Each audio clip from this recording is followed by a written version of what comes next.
حویلی کے بھاری آہنے دروازے کراہتے ہوئے کھلے تو ہمنا کا دل دھک سے رہ گیا۔ باہر کا ہنگامہ ایک دم تھم گیا اور پورے ذہن میں ایک ایسا خوفناک سکوت چھا گیا جس نے اس کے وجود کو برف کر دیا۔ رخصتی کے بعد کمرے میں تنہائی کا پہلا لمحہ تھا۔ ہمنا بیڈ کے کونے میں دبکی ہوئی تھی۔ اس کا لرزتا ہوا وجود اور کانپتی ہوئی سانسیں خاموشی کو چیر رہی تھیں۔ وہ اپنی زندگی کے سب سے بڑے خوف کے سامنے اکیلی کھڑی تھی۔ عاطف خانزادہ نے پورے جاہ و جلال کے ساتھ دروازہ دھکیلا۔ اس کے بھاری بوٹوں کی آواز سنگ مرمر کے فرش پر گونجتی ہوئی ہمنا کے کانوں کے پردے پھاڑنے لگی۔ وہ کمرے میں ایسے داخل ہوا جیسے کسی میدان جنگ کا فاتح ہو جس کی نظریں اپنے شکار پر جمی ہوں۔ اس کے چہرے پر ایک ایسی پرسکون مگر شفاف مسکراہٹ تھی جو ہمنا کے پورے وجود کو اندر تک ہلا گئی۔ اس کے دروازہ بند کر کے کنڈی چڑھائی تو آواز ہمنا کے لیے موت کا پروانہ ثابت ہوئی۔ عاطف نے اپنی شیروانی کے بٹن ایک ایک کر کے کھولے۔ اس کی آنکھوں میں ایک ایسی چمک تھی جو ہمنا کے لیے کسی بھی طرح محبت نہیں بلکہ ایک ملکیت کا احساس تھا۔ وہ آہستہ آہستہ اس کی طرف بڑھا۔ اس کے ہر قدم کے ساتھ کمرے کی فضا بوجھل ہوتی جا رہی تھی اور ہمنا کا دل سینے سے باہر نکلنے کو بےتاب تھا۔ وہ جانتی تھی کہ یہ شخص اب اسے کہیں بھاگنے کا موقع نہیں دے گا۔ عاطف کو اپنی جانب بڑھتے ہوئے دیکھ کر ہمنا نے اپنا پورا وجود سمیٹ کر بیڈ کے آخری کونے سے لگا لیا، گویا وہ خود کو دیوار میں ہی پیوست کر لینا چاہتی ہو۔ اس کی آنکھیں خوف سے پھٹی ہوئی تھیں اور وہ مسلسل پیچھے کی طرف سرکتی جا رہی تھی، لیکن پیچھے کی ٹھنڈی دیوار نے اس کا راستہ روک لیا تھا۔ اس نے اپنی دونوں ٹانگیں پیٹ سے لگا کر سر ان پر جھکا لیا تھا، جیسے اس چھوٹی سی حرکت سے وہ اس بھیانک حقیقت سے خود کو چھپائے پائے گی۔ اس کے چھوٹے چھوٹے ہاتھ خود کو بچانے کے لیے ہوا میں تھر تھرا رہے تھے اور اس کے حلق سے کوئی آواز نہیں نکل رہی تھی، بس ایک خاموش چیخ تھی جو اس کے پورے جسم کو لرزہ بر اندام کر رہی تھی۔ عاطف کے سائے نے اسے اپنی لپیٹ میں لے لیا تھا اور وہ جانتی تھی کہ اب بچنے کی کوئی گنجائش نہیں بچی۔ عاطف نے بستر کے کنارے پر بیٹھتے ہوئے اپنا ہاتھ ہمنا کے کانپتے ہوئے کندھے پر رکھا، جس کے چھوتے ہی ہمنا کسی کرنٹ لگنے کی طرح اچھل پڑی۔ عاطف نے اسے زبردستی اپنی طرف پلٹا اور اس کی ٹھوٹی کو سختی سے تھام کر اسے اپنی طرف متوجہ کیا۔ اس کی آنکھوں میں وحشت اور جنون تھا۔ اس نے دھیمی لیکن گونجتی ہوئی آواز میں کہا، تم جانتی ہو ہمنا، تم میری زندگی کا وہ خواب ہو جس کا میں نے 15 سال سے انتظار کیا ہے۔ تم صرف میری بیوی نہیں بلکہ حویلی کی وہ امانت ہو جسے میرے نام کے ساتھ ہی جڑا ہونا تھا۔ ہمنا کی آنکھوں سے آنسوؤں کی جھڑی لگ گئی۔ وہ اپنی لرزتی آواز میں صرف اتنا ہی کہہ پائی کہ وہ بھی تیار نہیں ہے، لیکن عاطف نے اس کی بات کو حقارت سے رد کرتے ہوئے اسے اپنے سینے کے قریب کھینچ لیا، جیسے وہ کوئی بے جان کھلونا ہو جسے وہ برسوں سے پانے کا خواب دیکھ رہا تھا۔ ہمنا نے اپنی نم آنکھوں سے عاطف کے چہرے کو تکتے ہوئے اس کے ہاتھوں کو تھام لیا۔ اس کی آواز رندی ہوئی تھی، لالا پلیز مجھے گھر جانے دیں، میں ابھی بہت چھوٹی ہوں، مجھے یہ سب نہیں سمجھ آ رہا، مجھے چھوڑ دیں۔ اس کی التجا میں وہ معصومیت تھی جو کسی بھی پتھر دل کو بھی پگھلا سکتی تھی، مگر عاطف کی آنکھوں میں تو صدیوں پرانی فرسودہ روایات کی دھول جمی تھی۔ ان آنکھوں میں اسے صرف حویلی کی وہ دیواریں قوانین نظر آ رہے تھے جو کہتے تھے کہ خانزادہ کی ملکیت پر صرف اسی کا حق ہے، چاہے وہ پھول کتنا ہی کچا کیوں نہ ہو۔ عاطف نے اس کی التجا کو محض بچوں کا کھیل سمجھ کر نظر انداز کر دیا۔ اس کے چہرے پر موجود صفاقی اس کی بات کی گواہی دے رہی تھی کہ اس کے لیے ہمنا کے جذباتی قرب سے بڑھ کر حویلی کا وقار اور اس کا اپنا دیرینہ انتظار اہم تھا۔ اس نے ہمنا کی بات کا جواب دینے کے بجائے اپنی گرفت مزید مضبوط کر لی، جیسے وہ اسے دنیا کی ہر حقیقت سے دور کر کے اپنی انا کی تاریک دنیا میں قید کرنا چاہتا ہو۔ ہمنا کی ہر چیخ اور ہر مزاحمت عاطف کے جنون کو مزید ہوا دے رہی تھی۔ اس نے ہمنا کی معصوم التجا کو پس پش ڈال کر اپنی وحشت کا عملی مظاہرہ شروع کر دیا، جس کے ہر لمحے میں ہمنا کا وجود قرب سے ریزہ ریزہ ہوتا چلا گیا۔ ہمنا نے درد کی شدت سے اپنی آنکھیں بند کر لیں اور دانتوں تلے اپنی انگلیوں کو دبا لیا تاکہ کوئی آواز باہر نہ جا سکے، مگر وہ تکلیف اس کے جسم سے نکل کر اس کی روح تک سرایت کر گئی تھی۔ وہ درد اتنا جان لیوا اور ہولناک تھا کہ ہمنا کے لیے وقت جیسے تھم سا گیا تھا۔ اسے لگا جیسے اس کے وجود کو کسی تیز دھار خنجر سے دو لخت کر دیا گیا ہو، اور اس ایک لمحے نے اس کی آنکھوں میں موجود زندگی کی ساری چمک کو ہمیشہ کے لیے بجھا دیا۔ اس رات نے اس کے معصوم بچی سے زبردستی چھین کر ایک ایسی عورت بنا دیا تھا جس کی زندگی اب صرف ایک اندھیری کوٹری بن کر رہ گئی تھی۔ درد کی لہریں ہمنا کے پورے جسم میں بجلی کی طرح دوڑ رہی تھیں، جس نے اس کے اعصاب کو جواب دینے پر مجبور کر دیا۔ اس کی پھٹی ہوئی آنکھیں آہستہ آہستہ بند ہونے لگیں اور اس کی سانسیں غیر متوازن ہو کر ہچکیوں میں بدل گئیں۔ وہ اس شدید اذیت کو مزید سہنے کی سکت کھو چکی تھی۔ اس کا وجود ایک بے جان گڑیا کی طرح بستر پر ڈھیر ہو گیا اور وہ نیم بے ہوشی کے عالم میں ڈوبتی چلی گئی۔ اس کا دماغ سن ہو چکا تھا اور اسے اپنے ارد گرد کے ماحول کا شعور ختم ہوتا دکھائی دے رہا تھا۔ بس ایک گہرا سناٹا تھا جس نے اس کے تمام احساسات کو اپنی لپیٹ میں لے لیا تھا، اور اس کے لبوں سے نکلی ہوئی آخری سسکی بھی اس ظالم کمرے کی دیواروں سے ٹکرا کر دم توڑ گئی۔ عاطف بستر کے کنارے پر اٹھ کر بیٹھ گیا اور اس کی نظریں بے بسی سے پڑے ہوئے ہمنا کے وجود سے ہٹ کر سفید بیڈ شیٹ پر مرکوز ہو گئیں۔ وہاں موجود سرخ دھبوں کو دیکھ کر اس کے چہرے پر ایک عجیب سی فاتحانہ مسکراہٹ ابھر آئی۔ وہ اطمینان جو اسے برسوں کی طرف پر انتظار کے بعد نصیب ہوا تھا، اس کے لیے وہ سرخ رنگ صرف ایک داغ نہیں بلکہ اس کی حق ملکیت کی مہر تھی، ایک ایسی صنعت جو حویلی کے رواجوں نے اسے اس کم سن لڑکی کے خون میں لکھ کر دی تھی۔ اس نے ایک لمحے کے لیے ان دھبوں کو ایسے گھورا جیسے کوئی خزانہ پا لیا ہو۔ اسے ذرا برابر بھی افسوس نہیں، نہ ہی ندامت تھی کہ اس نے اپنی اس امانت کو کتنا رون دیا ہے۔ اس کی انا کی تسکین مکمل ہو چکی تھی، اور وہ اس ظلم کو بھی اپنی ایک بڑی کامیابی سمجھ کر بیڈ شیٹ کو ایک فاتح نظر کی طرح سے دیکھ رہا تھا۔ کمرے کی کھڑکی سے چھن کر آنے والے سورج کی پہلی کرن نے ہمنا کی بند آنکھوں کو جلایا، مگر اس کی روح میں جمی سردی ابھی برقرار تھی۔ جب اس نے بمشکل اپنی بھاری ہوتی پلکیں اٹھائیں تو اسے احساس ہوا کہ وہ اب اس کمرے سے کبھی باہر نہیں جا پائے گی، کیونکہ وہ سورج کی روشنی اس کے لیے آزادی کا نہیں بلکہ ایک نئی اور کبھی نہ ختم ہونے والی قید کا پیغام لے کر آئی تھی۔ اس کے جسم میں ہونے والی ہر ایک ہلکی سی حرکت اسے اس رات کے بھیانک تجربے کی یاد دلا رہی تھی، اور اب یہ حویلی کی اونچی دیواریں اسے ایک ایسے پنجرے کی طرح محسوس ہو رہی تھیں جس کا دروازہ صرف باہر سے بند نہیں تھا بلکہ اندر سے اس کی امیدیں بھی دفن ہو چکی تھیں۔ کمرے کا ہر کونا، ہر پردہ اور ہر فرنیچر اب اسے ایک ایسی حقیقت کا احساس دلا رہا تھا جس سے اسے پوری زندگی فرار حاصل کرنا ممکن نہ تھا۔ بڑی بیگم بھاری ریشمی جوڑے میں ملبوس، ہاتھوں میں تسبیح لیے کمرے میں داخل ہوئیں تو ان کی ہر چال میں حویلی کا جاہ و جلال جھلک رہا تھا۔ انہوں نے بیڈ پر بے جان پڑی ہمنا کو ایک نظر دیکھا جس کی آنکھوں میں ابھی تک رات کا خوف رقص کر رہا تھا، اور اب پھر ایک سرد لہجے میں گویا ہوئی، ہمنا بیٹا، یہ حویلی اور یہاں کی روایات پتھر پر لکیر کی طرح ہیں۔ آج سے تم اس گھر کی عزت اور عاطف کی ملکیت، اپنی پسند ناپسند کو حویلی کی دہلیز کے باہر ہی چھوڑ کر آنا سیکھو۔ انہوں نے ہمنا کے سر پر ہاتھ رکھا جو ایک شفقت سے زیادہ کسی حکم کی تعمیل کا اشارہ تھا۔ خاندان کی عزت بچانا اور اسے بڑھانا اب تمہارا اولین فرض ہے، چاہے اس کے لیے تمہیں اپنی ذات کو مٹانا ہی کیوں نہ پڑے۔ ان کے الفاظ میں کوئی ہمدردی نہیں تھی، بس ایک بے حس اصول تھا جس نے ہمنا کو یہ باور کروا دیا تھا کہ اس کی اپنی کوئی پہچان اب باقی نہیں رہی۔ بڑی بیگم کے کمرے سے جانے کے بعد خاموشی کا ایک بھاری بوجھ کمرے میں پھیل گیا۔ ہمنا نے کروٹ بدلی تو اس کے وجود میں اٹھنے والی کسک نے اسے پل بھر کے لیے تڑپا دیا، اور پھر یکدم اسے اپنی ماں کا خیال آیا۔ اسے وہ گھر، وہ چھوٹی سی چارپائی اور ماں کی وہ نرم گود یاد آنے لگی جہاں اسے کبھی کسی نے میلی آنکھ سے نہیں دیکھا تھا۔ اس کی ماں کے وہ پیار بھرے ہاتھ جو اس کے بالوں میں انگلیاں پھیر کر اسے سلایا کرتے تھے، اب وہ سب خواب لگنے لگا تھا۔ اس نے تکیے میں اپنا چہرہ چھپا لیا اور سسکیاں لینے لگی۔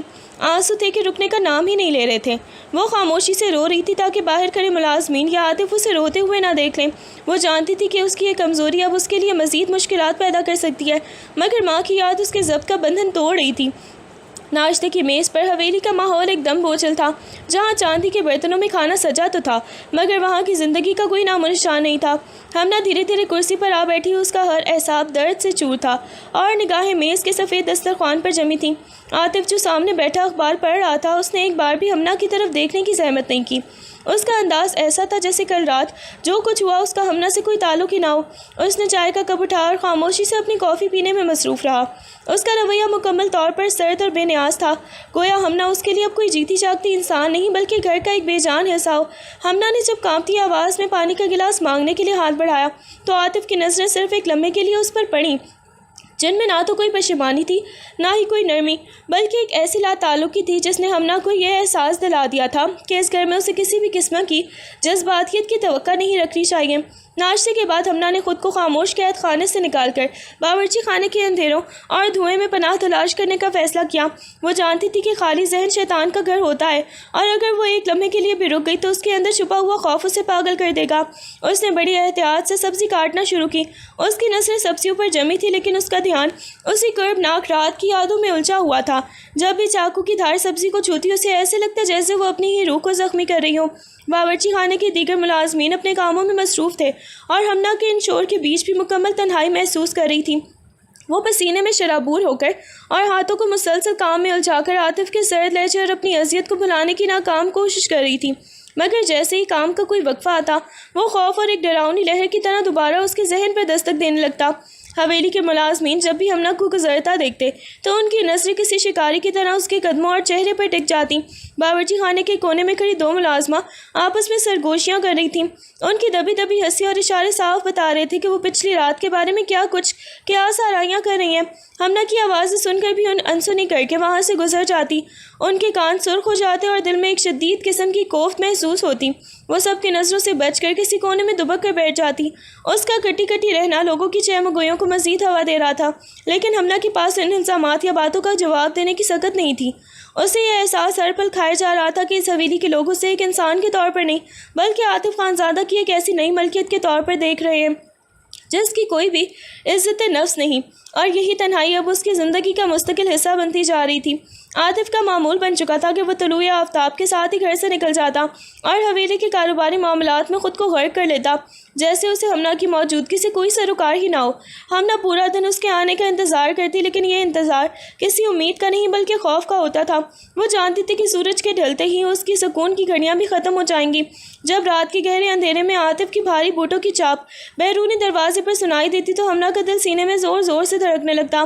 اس کا کمرے میں داخل ہونا کسی ڈراؤنے خواب کی حقیقت بن جانے جیسا تھا۔ وہ بغیر کسی لفظ کے ایک اجنبی اور وحشی انداز میں کمرے کا سکون برباد کر دیتا۔ اس کی واپسی ہمنا کے لیے ایک ایسے خوف کی نوید ہوتی جو رات بھر اس کے سر پر تلوار بن کر لٹکتا رہتا، اور وہ عاطف کے پاس ہونے کے باوجود خود کو دنیا کی سب سے غیر محفوظ مقام پر محسوس کرتی۔ کمرے کے ایک کونے میں جہاں عاطف کی نظریں کم پہنچتی تھیں، ہمنا نے بیڈ کے پیچھے والی دیوار پر اپنے ناخنوں سے نشان بنانا شروع کر دیے۔ وہ اپنی ان کتابوں کے نام ان دیواروں پر لکھتی جو وہ شادی سے پہلے اسکول میں پڑھا کرتی تھی، جیسے وہ ان الفاظ کے ذریعے اپنی کھوئی ہوئی شناخت کو ڈھونڈ رہی ہو۔ وہ خاموشی سے بیٹھ کر ان الفاظ کو ٹٹولتی اور دل ہی دل میں ان اسباق کو دہراتی جو اسے علم کی دنیا میں لے جاتے تھے۔ کبھی کبھی وہ لکھتے رک جاتی اور دیوار سے سر ٹکا کر ان کہانیوں کے کرداروں کو یاد کرتی جو اسے کبھی آزادی کا سبق یاد کرتے تھے۔ عاطف جب کمرے میں موجود ہوتا تو وہ اپنے ہاتھوں کو پشت پر چھپا لیتی، جیسے لکھے ہوئے نام اس کا کوئی بہت بڑا جرم ہو، مگر جیسے ہی وہ کمرے سے باہر جاتا ہمنا دوبارہ ان بے جان دیواروں پر اپنی ماضی کے نقوش ابھارنے لگتی۔ یہ دیواریں اب اس کی کتابیں بن چکی تھیں اور وہ ان پر اپنی زندگی کی ادھوری خواہشات کو قید کر رہی تھی۔ ایک شام جب سورج کی آخری کرنیں حویلی کی دیواروں کو زرد کر رہی تھی، عاطف کمرے میں داخل ہوا۔ اس کے ہاتھ میں ایک مخملی نیلا ڈبہ تھا جس کی چمک نے ہمنا کی آنکھوں کو خیرزا کر دیا تھا۔ اس نے ڈبہ کھول کر ہمنا کی طرف بڑھایا جس کے اندر ہیرو کا ایک بھاری ہار اور بندے جگمگا رہے تھے۔ عاطف کی نظروں میں ایک ایسی فاتحانہ چمک تھی جو کہہ رہی تھی کہ وہ اس تحفے سے ہمنا کا دل خرید لے گا جیسے وہ کوئی عام سی چیز ہو۔ اس نے خاموشی سے وہ ہار نکال کر ہمنا کی گردن کے قریب کیا تو ہمنا نے خوف کے مارے اپنے گلے کو ہاتھوں سے چھپا لیا۔ زیورات کی یہ چکا چوندھ ہمنا کو کسی سونے کے پنجرے کی زنجیروں جیسی محسوس ہوئی۔ اسے لگا جیسے عاطف ان قیمتی دھاتوں سے اس کی خاموشی اور اس کی مزاحمت کو خریدنا چاہتا ہے تاکہ وہ اسے اپنے شکنجے میں مزید مضبوطی سے جکڑ سکے۔ عاطف نے جیسے ہی ہار کا لاکٹ ہمنا کے گلے میں ڈالنے کے لیے ہاتھ بڑھایا، ہمنا نے بجلی کی سی تیزی سے اپنا رخ موڑ لیا اور اس کے ہاتھ سے دور ہو گئی۔ اس کی آنکھوں میں زیورات کی چکا چوندھ کے لیے کوئی کشش نہیں تھی بلکہ ایک شدید نفرت تھی جو اس کی رگوں میں دوڑ رہی تھی۔ اس نے ان ہیرو کو ایسے دیکھا جیسے وہ اس کی تذلیل کا کوئی نیا ذریعہ ہو، اور پھر حقارت سے منہ پھیر کر کھڑکی کی طرف دیکھنے لگی۔ عاطف کے ہاتھ ہوا میں ہی معلق رہ گئے اور اس کے چہرے پر ناگواری کے آثار نمودار ہونے لگے، کیونکہ اسے امید تھی کہ یہ تحفہ ہمنا کے دل میں اس کے لیے نرمی پیدا کرے گا۔ ہمنا کا یہ سرد و نفرت آمیز رد عمل اس کی انا پر کاری ضرب تھا، اور اس نے ثابت کر دیا تھا کہ حویلی کے خانزادہ کی دولت اور طاقت کی اس کے زخمی وجود کو قیمت ادا کرنے کے لیے کافی نہیں ہے۔ ہمنا حویلی کے اگبی باغیچے میں لگے پرانے نیم کے درخت تلے بیٹھ گئی جہاں چھاؤں کے سوا کچھ نہ تھا۔ اس نے گھٹنوں میں سر دیا ہوا تھا اور دبی دبی سسکیوں میں خود کو ہلانا شروع کر دیا تھا۔ کاش میں واپس وہیں جا سکتی جہاں کتابوں کی مہک تھی، نہ کہ یہ دم گھوٹنے والا خوف۔ وہ خود سے ہی بڑبڑائی۔ اس نے آسمان کی طرف دیکھا جہاں پرندے آزادی سے اڑ رہے تھے۔ اس کا دل چاہا کہ وہ بھی اڑ کر بہت دور چلی جائے۔ تم نے مجھے کیوں چھین لیا لالا؟ میں تو ابھی صرف جینا سیکھ رہی تھی، تم نے تو میری سانسوں پر بھی پہرا بٹھا دیا۔ وہ روتے روتے زمین کی مٹی کو مٹھی میں بھینچنے لگی جیسے وہ مٹی اس کے بچپن کی آخری نشانی ہو۔ اس کے آنسو گرم تھے مگر اس کا نصیب اس سے بھی زیادہ سرد ہو چکا تھا۔ اس نے اپنی کلائی پر لگے عاطف کے دیے ہوئے کڑے کو نفرت سے دیکھا اور اسے اتار کر جھاڑیوں میں پھینکنے کا سوچا، مگر پھر ڈر کے مارے ہاتھ واپس کھینچ لیا۔ آزادی تو اب صرف خوابوں میں ہی ملے گی، اس حویلی کی دیواروں میں تو میری قبر بن چکی ہے۔ عاطف باغیچے کے ایک گوشے میں بنے ستون کے پیچھے چھپا ہمنا کو مسلسل دیکھ رہا تھا۔ وہ اس کی ہچکیوں کی آواز اور اس کے ٹوٹے ہوئے لہجے کے الفاظ دور سے سن رہا تھا جو اس کے سینے میں ایک عجیب سی تپش پیدا کر رہے تھے۔ اسے پہلی بار یہ احساس ہوا کہ اس نے جسے اپنی ملکیت سمجھ کر سمیٹنا چاہا تھا وہ تو ایک ایسا پرندہ ہے جو اس کے قید خانے میں دم توڑ رہا ہے۔ وہ بڑبڑایا، یہ کیا کر بیٹھا ہوں میں؟ اس نے اپنی مٹھی دیوار پر دے ماری جس سے اس کے ہاتھ سے خون بہنے لگا، مگر اسے درد کا احساس نہ تھا۔ اس کے دل میں ایک ایسی بے چینی مچل رہی تھی جس کا نام وہ خود نہیں جانتا تھا۔ کیا یہ واقعی میری جیت ہے، یا میں نے خود اپنے ہاتھوں سے اس پھول کو مسل کر اپنے لیے ایک کبھی نہ ختم ہونے والا عذاب مول لے لیا ہے؟ اس نے ہمنا کے گرائے ہوئے آنسوؤں کو اپنی آنکھوں سے دیکھنے کی کوشش کی اور اس کے اندر ایک عجیب سا ہیجان پیدا ہوا۔ اس نے سوچا، میں نے کیوں اسے خاموش کر دیا؟ کیا میری انا اسے مسکراتے ہوئے دیکھنے سے بھی بڑی ہو گئی؟ اس کی بے چینی اب پچھتاوے کی شکل اختیار کر رہی تھی، لیکن اس کا متکبر مزاج اسے ہمنا کے سامنے جانے سے روک رہا تھا۔ وہ خود اپنے ہی کیے گئے ظلم کی آگ میں جل رہی تھی، مگر وہ اس آگ کو بجھانے کی بجائے مزید بھڑکا رہا تھا، کیونکہ اسے معلوم تھا کہ اب پیچھے ہٹنے کا کوئی راستہ نہیں بچا۔ رات گہری ہو چکی تھی اور حویلی کے باہر بادلوں کی گرج نے سکوت کو توڑ رکھا تھا۔ تیز ہواؤں کے جھونکے کھڑکیوں کے شیشوں سے ٹکرا کر عجیب سی چیخیں نکال رہے تھے۔ ہر بار جب آسمان پر بجلی کڑکتی ہمنا کا پورا وجود خوف سے کانپ اٹھتا۔ وہ بستر کے کونے میں سمٹ کر بیٹھ گئی اور اپنے دونوں ہاتھوں سے کانوں کو ڈھانپ لیا۔ اس کی سسکیاں بجلی کی گرج میں دب رہی تھیں۔ وہ ڈر کے مارے ہانپتے ہوئے خود سے ہی باتیں کرنے لگی۔ یا اللہ، یہ کیسی رات ہے! ہر کڑک میرے دل پر ہتھوڑے کی طرح لگ رہی ہے۔ کیا اب میری زندگی ہمیشہ اسی طرح اندھیروں اور خوف کے پہروں میں گزرے گی؟ اس نے اپنی آنکھیں سختی سے بند کر لی، لیکن بجلی کی روشنی نے کمرے کے تاریک کونوں کو ایک لمحے کے لیے اجاگر کر دیا، جس سے اسے دیوار پر اپنے ہی سائے کی ہیبت ناک شکل دکھائی دی۔ وہ چیخ پڑی، نہیں، میں یہاں اکیلی نہیں رہ سکتی، مجھے کوئی تو بچا لو، مجھے یہاں سے لے جاؤ۔ وہ مسلسل تھرتھرا رہی تھی، اس کے دانت خوف کی شدت سے بچ رہے تھے۔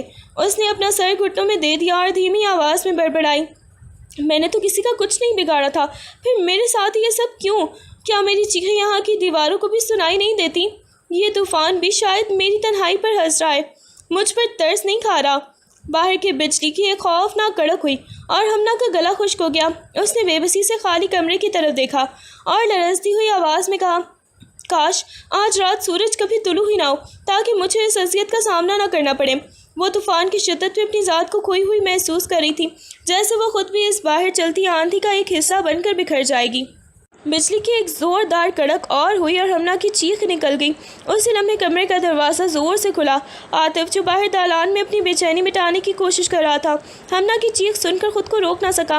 وہ تیزی سے کمرے میں داخل ہوا جہاں اندھیرے میں ہمنا بستر کے کونے میں دبکی ہوئی لرز رہی تھی۔ اس نے دیکھا کہ ہمنا کا پورا وجود خوف سے کانپ رہا ہے، اور اس کا یہ حال دیکھ کر عاطف کے اندر کا ٹھوس پتھر پہلی بار پگھلا۔ وہ آہستگی سے اس کے قریب پہنچا اور بستر کے کنارے بیٹھ گیا۔ ہمنا، اس کی آواز میں وہ سابقہ درشتی نہیں تھی، بلکہ ایک عجیب سی لرزش تھی۔ ہمنا نے اسے دیکھتے ہی سہم کر خود کو مزید پیچھے کر لیا۔ دور رہو مجھ سے، تم نے کیا کیا میرے ساتھ؟ تمہاری وجہ سے ہی تو میری دنیا اجڑ گئی ہے۔ عاطف نے اس کی بات کا جواب نہیں دیا، بس اس کی کانپتی ہوئی کلائی کو ہلکے سے تھامنے کی کوشش کی، مگر ہمنا نے اپنا ہاتھ جھٹک دیا۔